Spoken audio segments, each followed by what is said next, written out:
19 number Narmada જિલ્લાના તિલકવાડા તાલુકામાં આવેલ નવાપુરા ગામે નાણું તૂટતા ગ્રામજનો અટવાયા હોવાનું સામે આવ્યું છે. તો નવાપુરા ગામનું નાણું ઘણા સમયથી જર્જરિત હાલતમાં હતું, ત્યારે ગ્રામજનો દ્વારા અવારનવાર સરપંચ અને તલાટીને આ બાબતે જાણ કરવામાં આવી હતી, છતાં પણ આ બાબતે ગ્રામજનોની રજૂઆતો ધ્યાને ન લેતા આ વર્ષે પહેલા જ વરસાદમાં આ નાણું ધોવાઈ ગયું છે. તો નાણું ધોવાઈ જતાં ગ્રામજનોને ત્યાંથી પસાર થવું મુશ્કેલ બન્યું છે. તો નાણું ધોવાઈ જતાં વાહન વ્યવહાર પણ ઠપ થઈ ગયો છે.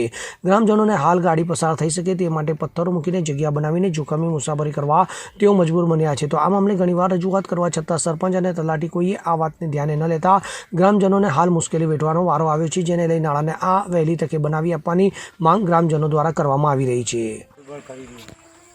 ગામ નવાપુરા, તાલુકો તિલકવાડા, જિલ્લો નર્મદા.